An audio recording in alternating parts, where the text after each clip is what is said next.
Getting robbed is one of the most scary thoughts for anybody walking on the street. One moment you're daydreaming about anime titties, and the next moment you're praying to God for forgiveness about your search history when you see your life flash before your eyes. Now, statistically speaking, most of you have never been robbed, but for those of you who have, you will understand the story I'm about to tell you of how I got robbed and managed to survive. Now, it was the last day of school and everyone had cleared off the campus and I was virtually alone. Not the best environment, I know, but that didn't matter to me because guess what? I was gonna walk to KFC. Now context, I was 12 years old and came from a pretty sheltered household where I had essentially zero street experience. So my mother never allowed me to even cross the street for the entire school year in 7th grade. Now granted, I still did it anyway because listen, niggas be hungry and those vendors be selling some nice food. But because it was the last day of school, this was one of the first few times that she actually allowed me to cross the street and walk down to the KFC that was down from my school. Also context, walking down there was seen like a special occasion for the kids in my year group. And because it's a special occasion, that means that you bring money. More money than you normally would.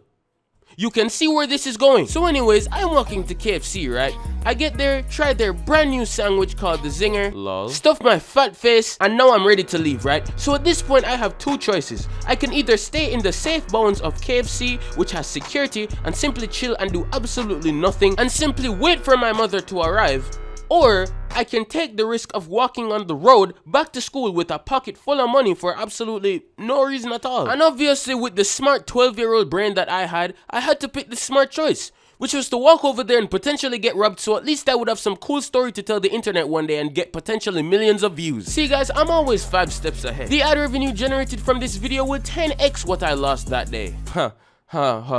Hopefully. But yes, I decided to go back on the road because I was a careless, carefree child living blissfully ignorant to what was about to befall me. I walked down the road singing to myself as I imagined the jiggle physics of Asuna's anime titties when I suddenly saw 2 guys walking up to me.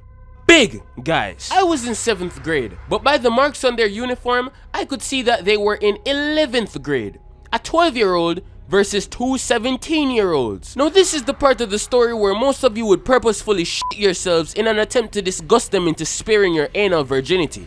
But guess what? Like I said, I was blissfully ignorant. I was like, oh well, these guys go to the same school as me. They would never hurt one of their younger ones. And so I just kept walking and kept walking until we finally crossed paths. Now I'm walking beside them, and as I'm about to pass, I'm so ignorant and carefree that I'm literally comfortable enough to be thinking about anime. When suddenly, I feel a hand touching me. No, not like that, you weird motherfucker. The touch only lasted a single second before I was forced up against the wall by a strength that I was absolutely powerless to. I look up and I see the faces of the 11th graders. Now at this point, this is where you'd think it would click for me that I was fucked. But no, like I said, ignorant and carefree. So best believe I was laughing and smiling while this was happening because I thought that they were joking. So I was laughing and I was like, ha ha ha ha, good one guys, some prank you got there, haha. And I was completely serious, like I thought these guys were dead ass pranking me. Until one of them looked me deep into my eyes and said,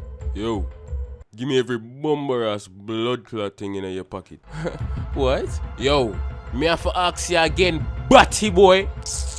Yo dog, come deal with a pussy for me now. He called over to his friend, and as he pinned me down against the wall like an absolute bitch, his friend reached into my pocket and took every last cent. And after that, they dropped me like a hoe after you find out she's pregnant, tossed me away like a used condom, and ran away. And best believe, my ignorant mind still thought it was a joke. Guys, you can come back now. That's my money.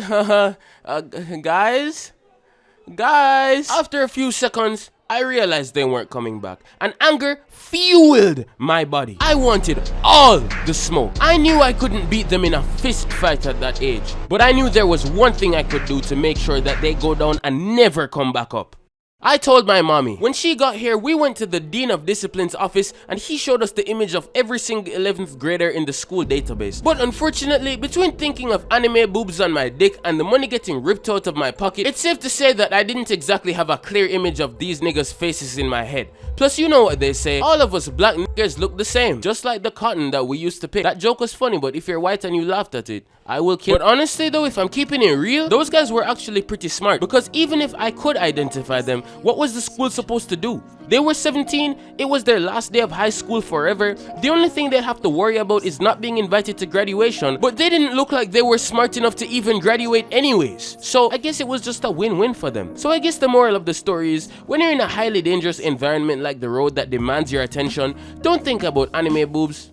Think about real boobs instead, and go get some bitch